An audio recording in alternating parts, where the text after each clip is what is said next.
우리 하나님의 말씀은 예레미야 1장 1절부터 10절입니다. 구약 성경 예레미야 1장 1절부터 10절까지 교독하시겠습니다.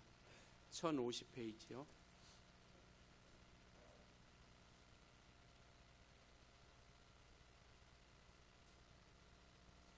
1장 1절부터 10절입니다. 1050페이지.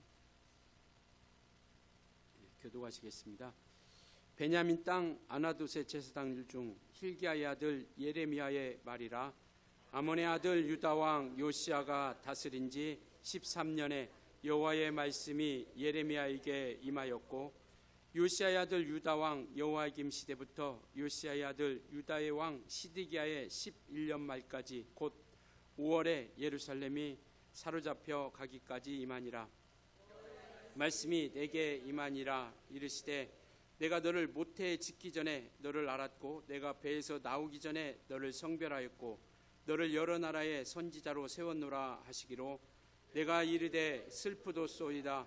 주 여호와여 보소서, 나는 아이라 말할 줄을 알지 못하나이다 하니, 여호와께서 내게 이르시되 너는 아이라 말하지 말고 내가 너를 누구에게 보내든지 너는 가며 내가 내게 무엇을 명령하든지 너는 말할지니라. 너는 그들 때문에 두려워하지 말라. 내가 너와 함께하여 너를 구원하리라. 나 여호와의 말이니라 하시고, 여호와께서 그의 손을 내밀어 내 입에 대시며, 여호와께서 내게 이르시되 보라, 내가 내 말을 내 입에 두었노라. 보라, 내가 오늘 너를 여러 나라와 여러 왕국 위에 세워 내가 그것들을 뽑고 파괴하며 파멸하고 넘어뜨리며 건설하고 심게 하였느니라 하시니라. 아멘. 부르심에서 선포까지라는 제목을 가지고 이 시간 함께 말씀을 나누도록 하겠습니다. 예레미야를 부르시고 또 그를 통해서 선포하시고자 하는 그 말씀의 역사를 우리가 한번 살펴보고요. 예레미야 하면 우리가 가장 먼저 생각나는 내용이 무엇일까요? 단어라고 할까요? 바로 우리가 눈물의 선지자라고 이렇게 얘기합니다. 그러니까 예레미야 하면 눈물의 선지자라고 이렇게 이야기를 합니다. 그런데 우리는 그것이 그분이 그 예레미야라고 하는 선지자가 뭔가 일이 잘 안 되고 슬프고 아파서가 아니라, 그리고 그의 연약함이 아니라 바로 하나님의 고통 가운데 그 마음을 알기 때문에, 그러니까 하나님의 고통의 마음을 알기 때문에 슬퍼하고 또 그 눈물을 흘리면서 복음을 전했던 겁니다. 유다가 멸망한다라는 것이 너무나도 안타깝고, 그리고 하나님이 그걸 통해서 너무나도 아파하고 고통스러워하는 모습 때문에 이 예레미야는 눈물을 흘리며 백성들에게 호소하고 또 그 말씀 가운데 온전히 나아가게 되는 것이죠. 예레미야는 나라가 점점 부서져가는, 그러니까 멸망의 기로에 가는 그런 모습 가운데서 활동했던 선지자입니다. 그러니까 4명의 왕, 그러니까 요시야 왕부터 시작해서 마지막 왕까지 4명의 왕을 활동했던 그 상황 가운데서 선지자로서 그 모습을 갖춰갔는데요. 그 시대적 상황이 뭐냐면 나라가 점점점 무너져가는 모습, 그리고 혼란과 멸망의 시대에 대해서 말씀을 하고 있는 그러한 시대 가운데 이 말씀을 전하고 있습니다. 그러니까 나라가 멸망하고 있고 나라가 망하는 위기 가운데 있는 그 상황 가운데서 이제 돌아오지 않으면 이제는 기회가 없고 다시 회복의 기회가 없다라는 걸 알기 때문에 정말 눈물로 호소하지 않으면 안 됐던 겁니다. 결국 나라는 망하게 되죠. 그러니까 예레미야가 나라에 그렇게 복음을 전했지만 나라가 망하는 모습까지, 결국 이는 어디 가서 죽냐면 자기 나라에서도 죽지 못하고 피신하여서 애굽으로 탈출을 해서 애굽에까지 그들이 막 데리고 가면서 애굽에서 결국 죽음을 맞이하는, 정말 인생으로 보면, 인생사로 보면, 개인사로 보더라도 너무나도 아픈 힘든 그러한 상황 가운데 있었던 겁니다. 그러니까 백성들은 하나님을 떠나고 말씀은 전하지만 그 말씀이 귀에 들어오지 않고 점점점 심판은 가까운 것이 분명하고, 그러니까 심판이 분명하고 그 그 다음에 나라는 점점점 어려웠고 신앙상으로부터 말씀을 떠냈던, 그리고 그 말씀들 전혀 듣지 않는 그런 모습 가운데서 안타까운 마음 가운데 그런 모습을 겪게 되는 것이죠. 그래서 이와 같이 정말 하나님의 역사가 어떤 정치적으로도 유다라고 하는 나라가 영적으로도 타락의 길을 걷고 있고, 정치적으로도 애굽이라고 하는, 그러니까 이집트라고 하는 나라, 우리가 지난주에도 살펴봤지만 아수르라고 하는 나라, 그리고 바벨론이라고 하는 나라 가운데서 끼어서 눈치 보는 그러한 상황 가운데 있었습니다. 유다라고 하는 나라는 지극히 적은 나라잖아요. 그러니까 북이스라엘이 멸망을 하고 이제 남유다가 멸망해 가는 그런 과정 가운데 있었기 때문에 지극히, 그러니까 강대국들 사이에서 눈치를 보며 이집트에 붙어야 살 수 있을까? 아니면 아수르에 붙어야 살 수 있을까? 그러니까 이 나라에 조공을 바쳤다가 다시 이 나라가 좀 힘 있는 것 같으면 다시 이 나라에 조공을 바치고, 이런 정치적인 상황 가운데, 그런 상황 가운데서 영적인 타락도 있다 보니까 정말 누구 편에 서야 될지 뭔가를 선택해야 되는 상황 가운데 놓이게 되는 모습입니다. 그래서 이와 같이, 그런데 안타까운 건 뭐냐면 그 중심이 하나님이 있는 것이 아니라 어떤 정치적인 계산 가운데 있다 보니까 하나님께서 원치 않는 길로 걸어가게 되는 겁니다. 그러니까 당연히 어떤 나라의 왕이기 때문에 정치적인 계산을 따질 수밖에 없겠지만, 그러나 이스라엘 백성은 하나님이 선택한 민족이고 하나님에 의해서 세워진 나라입니다.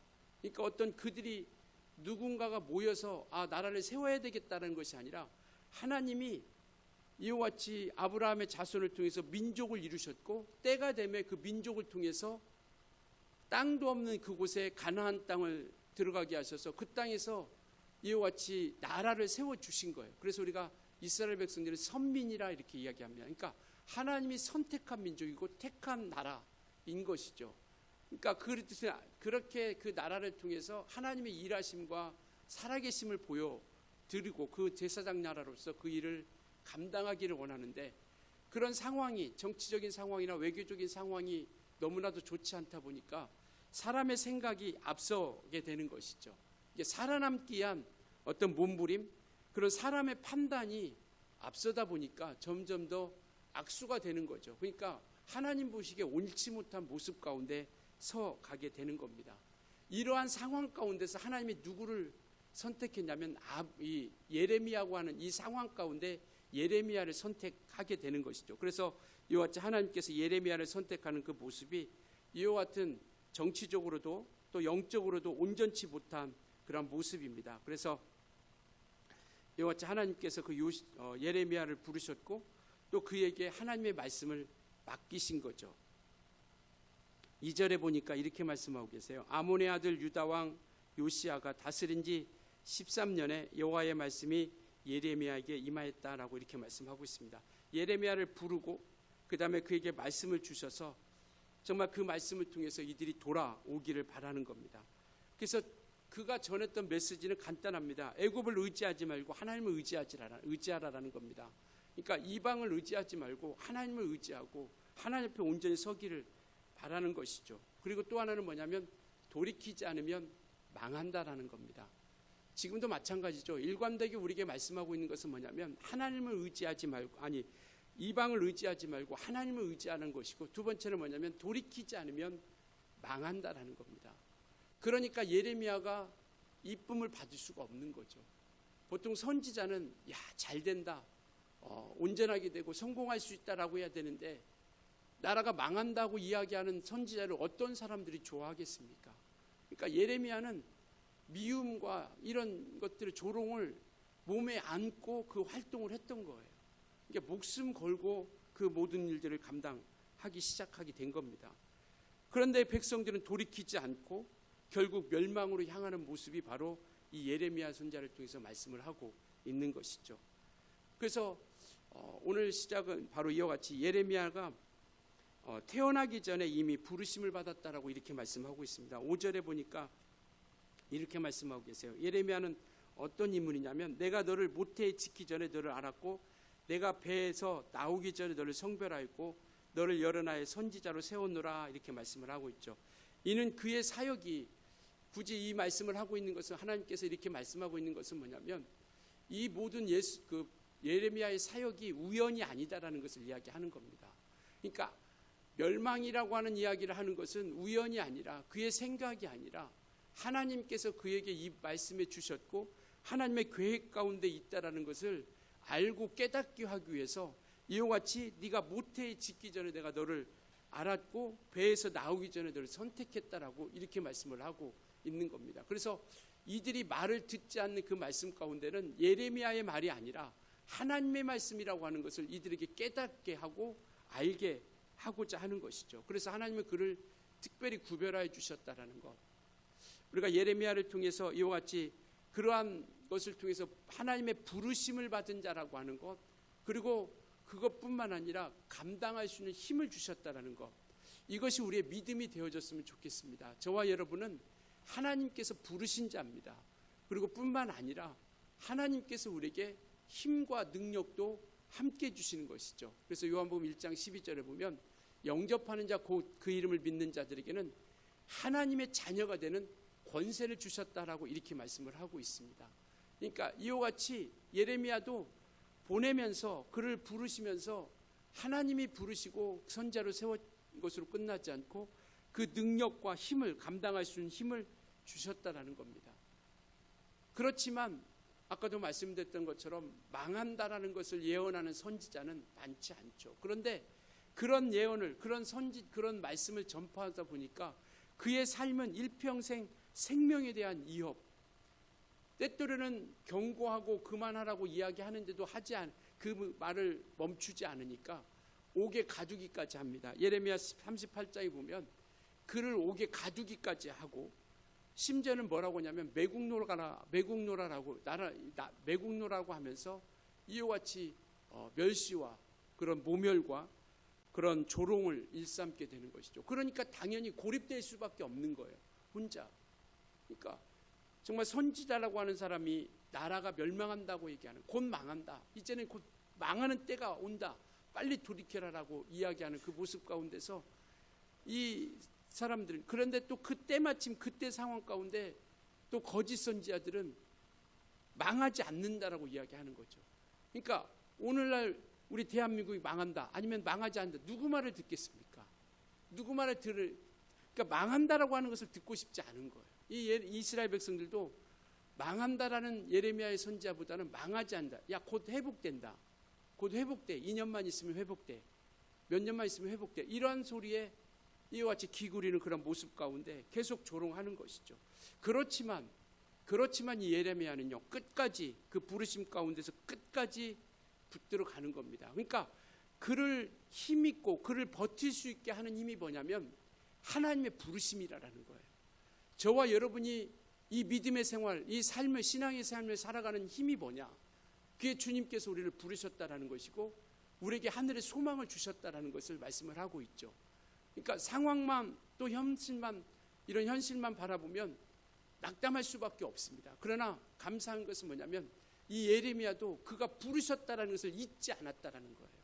사람들에게 조롱받고 핍박받고 감금당하고 매국노라 욕먹고 생명의 위협을 느끼지만 그 버틸 수 있는 힘이 뭐냐면 하나님이 부르셨다라는 것. 우리가 신앙생활에서 버틸 수 있는 힘도 바로 그겁니다. 예수께서 우리를 위해서 피 흘려주셨다는 그 공로가 우리 가운데 있기 때문에 그렇습니다. 비록 손에 잡히지 않고 눈에 보이지 않지만 그 믿음이 우리를 버티게 하는 힘이에요. 그래서 요한일서 보면 세상을 이기는 이김이 이것이니 우리의 믿음이다라고 이렇게 말씀을 하고 있습니다. 다른 어떤 것이 아니라 세상을 이기는 이김은 뭐냐면 바로 우리의 믿음이라는 거예요. 그래서 믿음이 세상을 이겨간다라는 겁니다. 그렇지 않으면 환경, 상황, 형편 이러한 것들이 닥치게 되면 모두 다 나가 떨어지게 되는 것이죠. 믿음을 배반하고 주님을 떠나고 정말 하나님과 상관없이 살아가고 이와 같은 모습 가운데, 그런데 끝까지 이가 버틸 수 있었던 것은 바로 그런 힘이에요. 다윗도 마찬가지더라고요. 시편 139편에 보니까 이와 같이 그가 하나님께로부터 지음받은 사실로 인해서 버텨갔던 거예요. 그 다윗도 고난도 어려움도 쫓겨다니는 그런 수많은 순간 가운데서도 이겨낼 수 있었던 것. 시편 139편 14절에는요 이렇게 말씀하고 있습니다. 한번 같이 읽을까요? 같이 있습니다. 시작. 내가 주께 감사함은 나를 지으심이 신임이 기묘하심이라. 주께서 하시는 일이 기이함을 내 영혼이 잘 아나이다. 그러니까 하나님께서 지켜주시고 우리를 이끌어주시고 하나님의 일하심을 통해서 나타내주고 있는 그것이 뭐냐면 버틸 수 있는 힘. 그러니까 예레미야도 하나님이 부르셨다라는 것에 대해서, 다윗도 하나님이 부르셨다라는 것에 대해서 힘을 얻고 나아갔던 것처럼 사도 바울도 모진 핍박을 당합니다. 그럼에도 불구하고 그가 버틸 수 있었던 힘은 뭐냐면 그가 하나님께로부터 택함 받은 자라고 하는 것. 사도행전 9장 15절에는 이렇게 말씀하고 계세요. 같이 한번 읽겠습니다. 시작. 주께서 이르시되 가라, 이 사람은 내 이름을 이방인과 임금들에게 이스라엘 자손들에게 전하기 위한 나익한 나의 그릇이다. 이게 사도 바울이 버틸 수 있는 힘이었습니다. 하나님께서 이를 통해서 이루시고자 하는 것이 있고 하나님이 택해 주셨다라고 하는 것. 예레미야도, 그 다음에 다윗도, 오늘 이 말씀드렸던 이 사도 바울도, 오늘 우리도 마찬가지입니다. 이렇듯 그리스도인들도 누가 그리스도인이냐? 하나님께로부터 부름받은 자예요. 이것을 우리가 성도라 이렇게 얘기합니다. 성도는 뭐냐면 성령을 통해서 부름받은 이들이 성도예요. 그래서 그와 같이 우리가 버티고 이겨나갈 수 있는 힘은 뭐냐면 우리는 성령을 통해서 부름받은 자라는 것. 이것이 우리가 이 세상을 버티면서 나아가는 겁니다. 이 말은 곧 뭐냐면 성령을 통해서 우리는 선택받은 하나님의 존재라고 하는 것. 이 존재의식을 우리가, 그러니까 이 정체성을 우리가 놓쳐서는 안 된다는 겁니다. 믿으시나요? 우리는 성도입니다. 하나님의 부르심 받은 자예요. 내가 주님의 음성을 들은 적도 없고 뭔가 내게 환상을 보여준 적도 없고 뭔가 뭐 거룩한 능력이 나타난 적이 없다 할지라도 그것이 중요한 것이 아니라 지금 이와 같이 내가 하나님께서 우리를 부르셨다라고 하는 것, 예수께서 이 땅에 오셔서 피 흘리심을 통해서 그리고 성령을 통해서 우리와 함께 하심을 통해서 우리를 부르셨다라는 이 믿음을 가지고 우리가 굳게 지켜나가는 겁니다. 그러니까 어떤 사람들은 자꾸 능력이 나타나지 않고 뭔가 기도 응답이 없고 뭔가 믿음이 증거가 없다 보니까 자꾸 위축되고 내가 믿음이 없어서 그런가, 내가 뭔가 잘못해서 그런가 라고 생각할 수 있겠지만, 그러나 우리가 그럼에도 불구하고 우리가 놓치지 말아야 될 것은 뭐냐면 이 사도 바울이 그런 핍박 가운데, 모진 핍박, 죽을 이귀의 가운데 있으면서도 그가 하나님이 나를 버리신 건가 생각하지 않죠. 끝까지 이길 수 있었던 힘은 버틸 수 있었던 힘은 뭐냐면 그럼에도 불구하고 나는 하나님의 택한 자라는 것. 그럼에도 불구하고 저와 여러분은 하나님이 택하고 부르신 자들이라는 것. 이것이 이 세상을 우리가 이겨나가는 힘입니다. 그렇기 때문에 믿음 안에서 우리가 끝까지 포기하지 않고 온전히 달려 나아가게 되는 것이죠. 그렇기 때문에 우리가 우리의 존재 자체, 정체성을 우리가 놓쳐서는 안 된다라는 겁니다. 내가 누구인가? 우리 한번 이렇게 고백합시다. 나는 하나님의 사람이다. 시작. 나는 하나님의 사람이다. 네, 우리는 하나님의 사람이에요. 그래서 디모데서도 보면 너 하나님의 사람아 라고 이렇게 부르는 겁니다. 그게 누구냐? 바로 예수께 나온 사람들이에요. 예수 이름을 믿는 사람입니다. 예수의 보혈을 의지하는 사람이에요.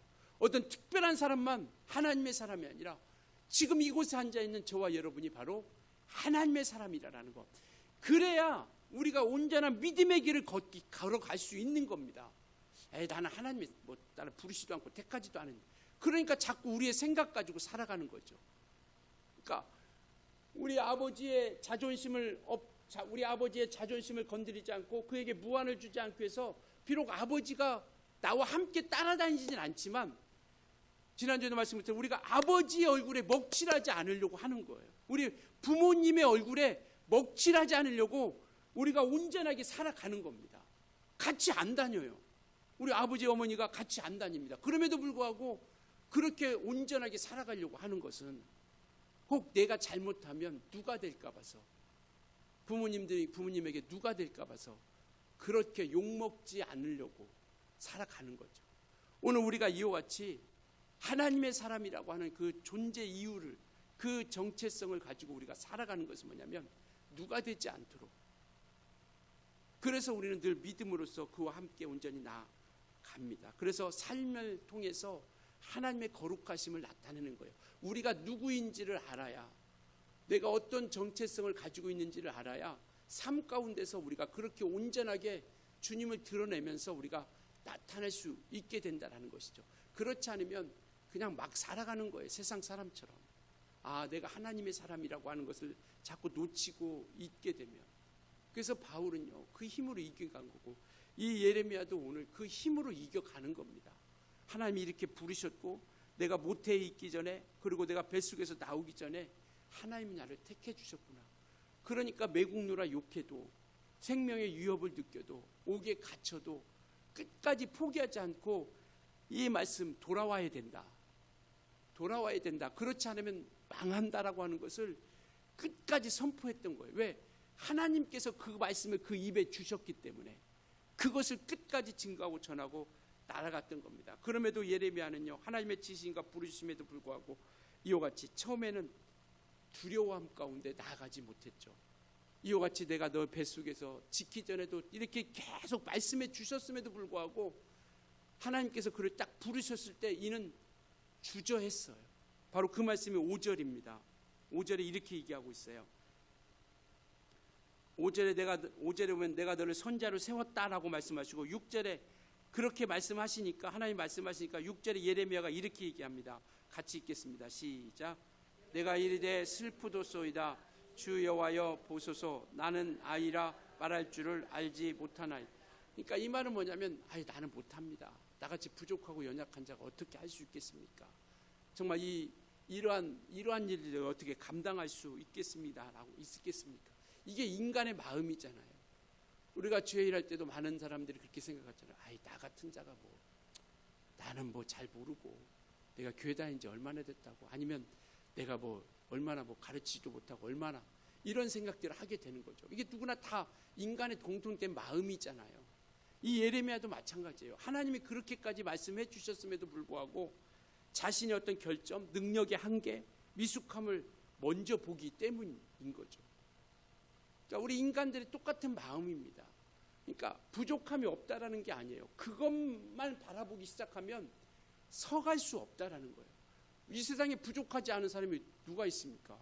약점이 없고 결점이 없는 사람이 누가 있어요? 미숙하지 않은 사람이 누가 있습니까? 그러니까 하나님 다 알고 계신다니까요. 그러니까 굳이 그렇게, 예레미야도 그렇게 얘기하고 있지만, 나는 부족하고 나는 미숙하고 연약하고 다 알고 있어요. 하나님이 그럼에도 불구하고 부르신 거예요.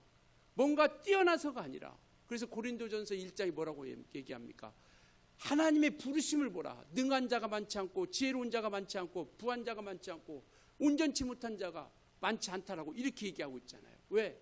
그래서 그들을 통해서 하나님의 살아계심을 나타내려고 한다는 것. 여기서 중요한 게 뭐냐면, 그것만 바라보면 우리는 주 앞에 나갈 수 없어요. 연약함, 부족함, 결점, 미숙함, 이것만 바라보면 하나님 앞에 나갈 수 있는 사람이 이 세상에 아무도 없다라는 겁니다.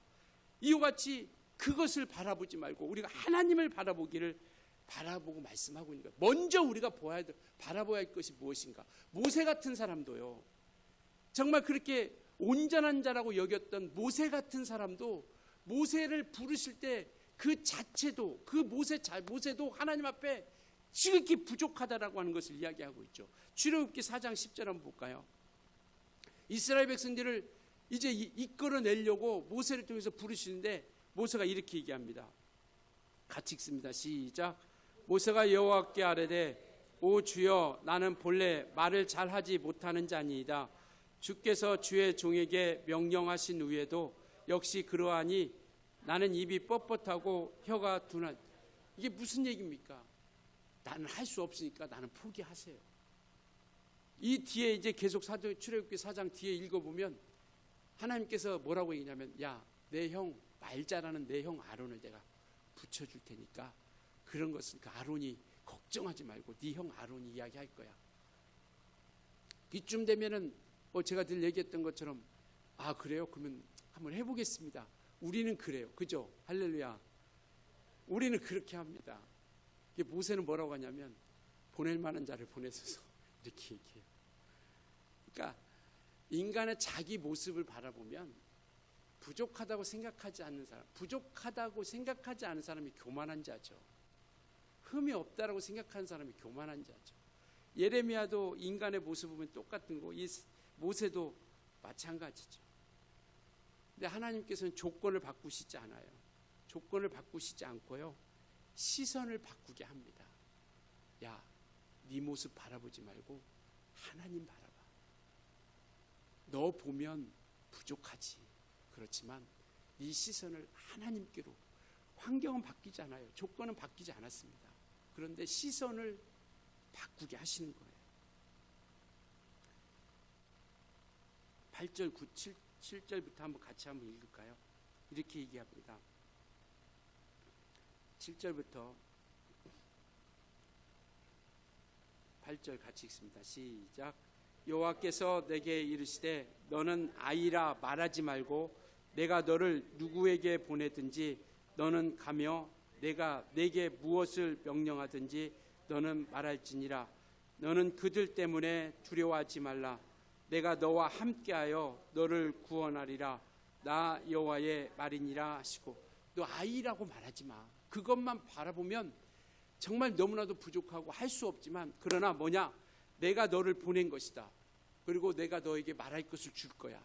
그리고 9절에 뭐냐, 8절에 뭐냐면 내가 너와 함께 할 것이다고 하는 것. 너는 작다고 말하지 마라. 내가 너를 보낸 곳에 가고 내가 주는 말을 너는 절하라. 왜? 내가 너와 함께 할 때니까. 그래서 하나님은 예레미야에게 너 자신이 아니라 나를 보라라고 말씀하고 있는 거예요. 이게 우리의 믿음의 모습입니다. 믿음의 실현. 현실 바뀌지 않아요. 상황 바뀌지 않았어요. 예레미야가 그렇게 기도하고 간구했다고 그래서 자기를 하소연했다고 그래 네 환경 바뀌어줄게, 상황 바뀌어줄게가 아니라요. 우리의 시선을 하나님께로 돌리게 만드는 거예요. 그러니까 말씀을 읽는다라고 하는 것은 바로 그겁니다. 우리가 설교를 읽고 말씀을 읽는다라는 것은 뭐냐면 우리의 시선이 어떤 세상의 기준과 가치의 그런 세상의 어떤 그런 모습 가운데 우리가 그곳에 향해져 있고 바라보고 있다라면 우리의 시선을 돌리는 거예요. 누구에게? 믿음의 주여 온전케 하신 예수를 바라보게 만들고 부활을 바라보게 만들고 천성을 바라보게 만드는 거예요. 이 시선을 옮겨갈 때 상황과 환경은 바뀌지 않지만 우리가 믿음의 모습으로서 그 길에서 돌이켜서 하나님께로 우리 발걸음을 옮기는 겁니다. 그러니까 그래서 우리가 말씀을 늘 가까이 하자라는 거예요. 말씀 가운데 우리가 가까이 하자. 그래야 생각이 바뀌거든요. 그러니까 기도할 때는 그렇게 생각하는 사람 아무도 없어요. 기도하면서 이거 안 되지. 이거 막 입술로 기도하면서 머리로는 이건 안 되는 거야. 이렇게 생각하는 사람은 없습니다. 기도하는 그 순간은요, 정말 반드시 하나님께서 이 기도 가운데 역사해 주신다는 것을 믿고 하는 거. 바로 그겁니다. 주님 앞에 나와서 그 말씀, 그분과 함께 할 때는 우리의 생각과 마음이 어디로 향하냐면 주님께로 향하는 거예요. 그래서 성경이 잠언서 4장에 뭐냐면 무릇 지킬 만한 것보다 더욱 네 마음과 생각을 지켜나가라는 거예요. 가룟 유다가 생각이 뺏기니까 예수를 팔려는 생각을 집어넣으니까 그가 바로 나가서 예수를 팔게 된 거죠. 그러니까 우리는 이 하나님은 지금 예레미야에게 기준은 네가 보이는 것이 아니라 나를 바라보라라고 말씀을 하고 있는 겁니다. 그래서 그를 예레미야를 부르셨음에도 불구하고 이와 같이 인간적인 생각을 봤을 때는 작은 아이일 수밖에 없는 거예요. 그러니까 연약한 자일 수밖에 없습니다.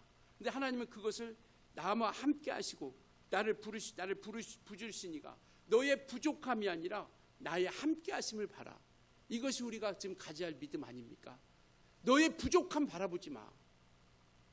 하나님이 나와 함께 하심을 바라봐. 그래서 우리의 시선은 자꾸 주님께로 나아가려고 하는 거예요. 하나님께로. 근데 현실만 보면 자꾸 어느 사람도요, 지금 처해 있는 환경 현실 보면 위축될 수밖에 없어요. 사업은 안 되죠. 돈은 없죠. 몸은 힘들죠. 자녀들의 길은 막막하죠. 정말 내가 하고자 하는 모든 것들은 꽉 막혔죠. 뭘 보고 우리가 이겨나갈 수 있을까요? 그런데 그것을 버티면서 이겨나갈 수 있는 힘이 뭐냐면 하나님을 보는 거예요. 그래서 예레미야에게 그 얘기하는 거예요. 야, 너 보지 마. 내가 너와 함께하고 있는 것, 그거 바라보라라고 말씀을 하고 있습니다. 하나님은 이미 모든 계획을 가지고 계셨고 그것을 이루실 권능도 능력도 충분합니다. 믿으십니까? 하나님이 저와 여러분을 향한 믿음도 가지고 계시고요. 그리고 우리를 통해서 이루시거나 능력도 가지고 계신 충분하신 분이세요. 이것을 믿자라는 겁니다. 하나님이 가지고 있는 그 능력, 무한하심, 전능하심, 그걸 통해서 나아가는 거죠. 안 돼도 하나님의 뜻이 있어서 안 되는 거죠. 돼도 하나님의 뜻이 있어서 되고, 내가 뭔가 연약하고 부족하고 그것 때문에 이루어지지는 안 되는 것은 아니라는 겁니다. 그래서 오직 믿음을 통해서 우리가 나아가는 것이죠. 성경이 말하는 성공이라고 하는 것은 결과가 많이 나타나기 때문에 많이 아니라는 겁니다. 그러니까 세상은 뭔가 결과를 보여주고 나타내려고 하기 때문에 그런데요, 주의 일은 결코 결과만을 하나님께서 원치 않습니다. 뭐로 가도 서울 만든다는 것이 아니라 하나님의 뜻대로 정도로 가야 된다는 거예요. 결과만이 중요한 게 아니라 뭔가 정말 눈에 보이는 것이 있으니까 우리 성공했다 말할 수 없다라는 거예요. 주여 주여 하는 자가 다 천국에 들어가는 게 아니고, 내가 귀신 쫓았습니다, 병 고침습니다, 내가 너를 도무지 모른다, 이것은 뭐냐면 정도로 가자라는 거예요. 자꾸 사람들이 우리 눈에 보이는 것으로 판단하고 결과를 손에 쥐려고 하기 때문에, 비록 결과가 없고 눈에 보이지 않는다고 할지라도요, 하나님께서 원하시는 길을 걸어가면 반드시 때를 통해서 일하신다는 거, 무엇이 우리가 심는 것에 대해서 반드시 때가 되면 결실하시겠다라는 겁니다. 비록 12명의 제자로 이 복음이 시작된 거예요. 당시 그들에게 눈에 보여준다면 뭘 할 수 있었겠습니까? 12사람이 뭘 할 수 있었겠어요? 그런데 그렇게 하나씩 심다 보니까 이와 같이 우리나라에 최초로 복음이 전파될 때도요, 다른 오자마자 뭔가 막 성령의 역사가 있는 것이 아니라, 어떤 사람은 정말 이 배에서 성경책 하나 던져주고 죽은 사람도 있어요. 어떤 사람들은 복음 전하다가 죽은 사람도 있어요. 어떤 선교사들은 와가지고 이와 같이 전도하러 가다가 중간에 풍토병에 걸려서 죽은 사람도 있어요.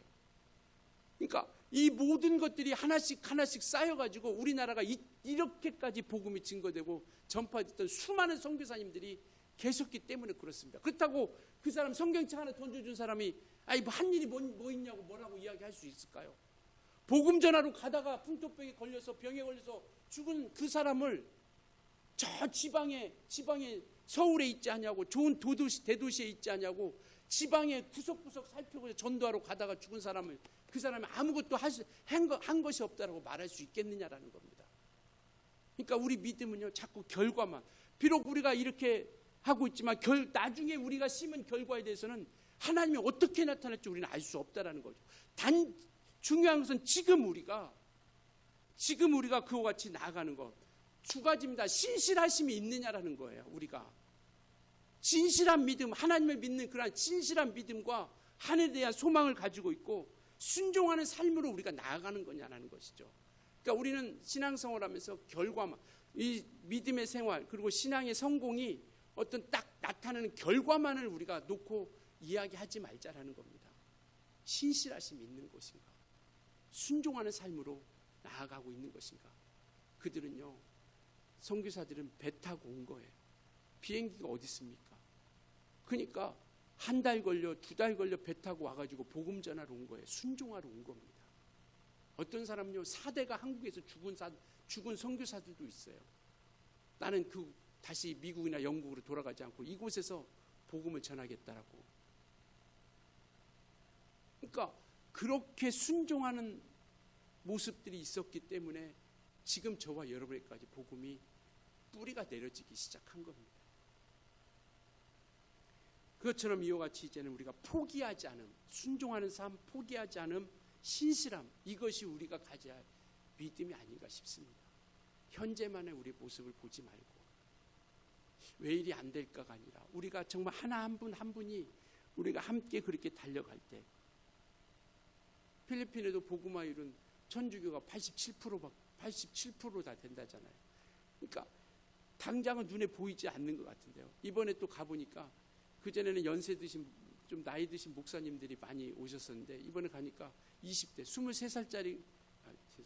23살 먹은 전도사님이 있었는데, 개척한 지 개척한 지 1년 됐는데 벌써 30명이 모인대요. 그게 부끄럽더라고요. 그 얘기를 듣는데. 1년이 안 됐는데 70명이 모인다고. 그러니까 점점점 눈에 보이지 않는 것 같은데요, 거기도 이렇게 복음이 증거되기 시작하면서 변화가 일어나기 시작하는 거예요. 그 땅도. 그것처럼 순종함이 있어야 되고 포기하지 않음이 있고 신실하심이. 우리 가정도 사업장도 마찬가지인 것 같아요. 우리 자손들도 마찬가지고요. 지금 그렇게 했는데 변화가 되지 않고 그렇게 했는데 뭔가 보이지 않는 것 같았지만요, 뿌리 내려지고 그렇게 심고 그렇게 기도하고 몸부림치고 눈물 흘렸던 것, 이것들이요 결국은 쌓여서 결국은 분명히 열매와 결실이 있게 된다는 겁니다. 포기하지 않는 것, 순종하는 것, 신실한 것, 이것을 우리가 붙잡고 나아가자라는 겁니다. 하나님은 예레미야에게요 말씀을 넣어주셨습니다. 하나님께 돌아오라. 돌아오지 않으면 나라는 망한다. 그러한 복음을 전하기 시작하죠. 말씀은요 현란한 기술이 아닙니다. 현란한 어떤 언어 기술이 아니에요. 하나님 말씀이 우리에게 주신 말씀을 전하는 것이죠. 예레미야는 다른 것 전하지 않습니다. 자기 어떤 배운 지식, 어떤 현란한 언어 유희, 어떤 그러한 것이 아니에요. 복음은 이와 같은 거예요. 돌아오지 않으면 망한다라고 하는 것, 이것을 전한 겁니다. 왜? 말씀에는 능력이 있기 때문에요. 하나님의 말씀은요 사람을 변화시킬 능력이 있습니다. 저 사람이 변화될 수 있을까? 아니요. 하나님 말씀은요 우리를 보면 알잖아요. 우리도 변화됐잖아요. 저와 여러분이 과연 나 같은 사람이 예수 믿을 수 있었을까? 내가 정말 이렇게 신앙생활을 할 수 있을까? 매주 안 빠지고 예배할 수 있었을까? 라고 생각했었을 수도 있어요. 그때도 있었을 거예요. 그런데 나 같은 사람도, 우리 같은 사람도 변화되잖아요. 왜? 무엇을 통해서? 말씀을 통해서. 말씀은 이와 같이 능력이 있다라는 겁니다. 정말 예레미야는 알아주지 않죠. 알아주지도 않고 또 거절당하고 목숨의 위협을 받으면서도요 중요했던 것은 뭐냐면 말씀을 멈추지 않았다라는 거. 사람들은 거절하고 또 위협하지만 말씀을 멈추지 않고, 그리고 이 사명은 이제 누구에게까지 오냐면 예수 그리스도께까지 오시는 거죠. 예수님도 이 땅에 오셔서 따랐던 사람보다는 핍박했던 사람들이 더 많았지 않았습니까? 그럼에도 불구하고 묵묵히 그의 길을 가신 거예요. 아버지의 뜻을, 아버지의 길을 가신 겁니다. 요한복음 4장 33절 한번 보여주실래요? 같이 읽습니다. 시작. 예수께서 이르시되 나의 양식은 나를 보내신 이의 뜻을 행하며 나를, 예수께서는 그것을 양식 삼았어요. 아버지의 뜻을. 결국 그 일을 예수님은 아버지의 뜻을 이 땅에 사명을 받고 오셔서 그 사명을 이루어 가신 겁니다. 어떻게 하기까지요? 십자가에 죽기까지. 죽지 않으려고 했던 것이 아니라 죽기까지 그 사명을 감당했던 거예요. 예레미야도 마찬가지고요. 죽을 때까지 그 사명 감당한 겁니다. 그래서 결국은 정말 그런 모습 가운데서 오늘 살아가는 우리 또한 하나님 말씀을 맡은 사람으로 부름받은 사실을 우리가 기억할 수 있길 예수님으로 부탁을 드리겠습니다. 누구나가 아니라 우리 모두가 다 우리는 하나님의 말씀을 맡은 사람으로서 부름받은 자들입니다. 그래서 우리는 듣는 것에 머무르지 않고 말씀을 담고 흘러보내는 삶을 살아갈 수 있기를 예수님으로 축원합니다. 머무르지 말자라는 거죠. 말씀을 잘 듣고 디모데후서 4장 2절 한번 보여주실래요? 디모데후서 4장 2절 같이 읽습니다. 시작. 너는 말씀을 전파하라.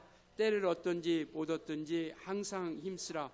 범사의 오래 참음과 가르침으로 경책하며 경계하며 권하라. 말씀이 우리 안에 채워지면 그 말씀을 우리가 흘러보내고 떠내려 보내고 그 말씀이 흘러가게 하자라는 것이죠. 내 안에 그러니까 말씀을 우리는 듣는 거죠. 말씀을 보는 겁니다. 왜? 채워져야 역사하시니까. 요한복음 14장 26절에는요 이렇게 말씀하고 있습니다. 같이 읽습니다. 시작. 보혜사 곧 아버지께서 내 이름으로 보내실 성령, 그가 너희에게 모든 것을 가르치고 내가 너희에게 말한 모든 것을 생각나. 이것은 가르치고 너에게 말한 모든 것들이 생각나. 그러니까 들은 것이 있어야 생각이 난다는 거예요. 가만히 있는데 그냥 성경도 안 보고 성경도 있고 듣지도 않는데 그냥 어느 순간 갑자기 우리에게 막 성경을 막 깨닫게 하는 것이 아니라 우리가 그 말씀을 읽고 지금 당장은 잊어버리고 그 말씀을 우리가 기억 속에서 사라지지만 순간 성령께서는 그 순간순간마다 하나님 말씀이 우리 가운데 생각나고 기억. 그래서 우리가 전도하고 뭐 하다 보면 순간에 생각지도 못했던 말씀들이 막 나오기 시작하잖아요. 이게 성령께서 역사하시는 거예요. 내가 이거 해야 되겠다, 이 말을 해야지 하고 준비하고 딱 하는 게 아니라 예수 이름 가지고 가는데 성령께서 어느 순간 그때마다 말할 것을 주는 것이죠. 그러니까 저도 물론 준비를 하죠. 이렇게 준비를 하면 설교를 할 때 준비하지만 그러나 성령께서 그때를 통해서 말씀하시는 그 모든 말씀 가운데 우리가 저도 순종하면서 그 말씀을 통해서 나아가고 그 말씀 가운데 함께 하는 것처럼 이와 같이 우리가 말씀을 가지고 있어야 흘러보낼 수 있다는 거예요.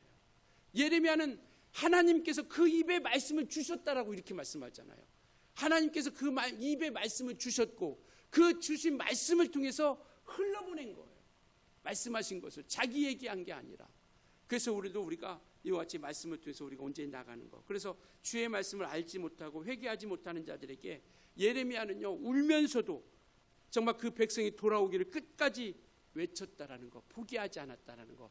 이것이 우리가 가져야 할 믿음이 아닌가 싶습니다. 저 사람 그래, 그게 아니라 정말 예레미야는 그게 안타까웠던 거예요. 돌아오지 않는 그러한 하나님 마음을 알기에.